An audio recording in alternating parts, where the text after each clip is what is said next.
Alright, so we're finally ready to start talking about functions. And in particular, we want to talk about the limits of functions. This class being primarily concerned with closeness and approaching things, it would be natural that we would think of functions in the same way. And so I want you all to recall back to our Calc 1, Calc 2 definition of a limit. Or not even a definition, but just how we thought about limits in those classes. If Depending on your class, how you may have thought about these limits is in an intuitionist sort of sense. So if I have some c, pick one down here, the idea of the limit as x approaches c of f of x is probably some L, right? It's probably something like that, so that as my values approach C in the domain, their outputs in the codomain approach L, right? This is most likely the way we described it. And then what was really important about this definition was that it really didn't matter what f was actually doing at C, or if f was doing anything at C. Because once again, our favorite limits, such as the derivative, it's a limit of a difference quotient as h goes to 0. It's not defined when h goes to 0, but the limit's defined. And so the limit is how we address all of these sort of issues. And so it's vitally important to us here then that as we talk about limits in a careful and rigorous way, that we capture all of these intuitionistic ideas. So let's take a look at what it means here. So we're going to define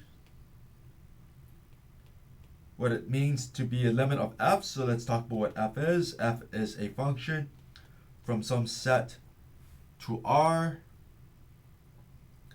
and we're going to let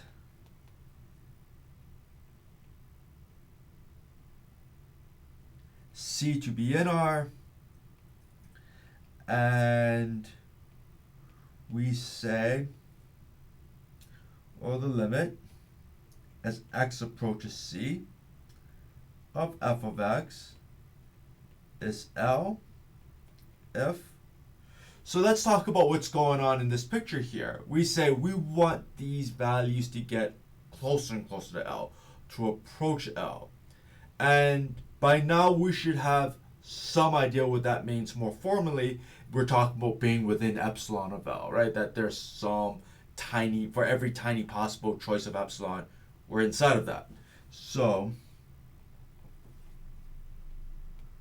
for all epsilon greater than 0. What happens when epsilon is greater than 0? Well, we want our outputs then to be inside of that epsilon, right? So I go down, that means that I should be able to limit my outputs in such a way so that everything inside these outputs ends up inside these outputs. So I should be able to shrink my domain down here where that can happen. And so this is a plus delta, say, and minus delta. So there exists some delta greater than 0, such that, alright, for all the x's in here, for any x in C minus delta, C plus delta, excluding 0, excluding C, remember, I don't actually care what happens to C, that's not important to me. Whenever I have one of those x's, its output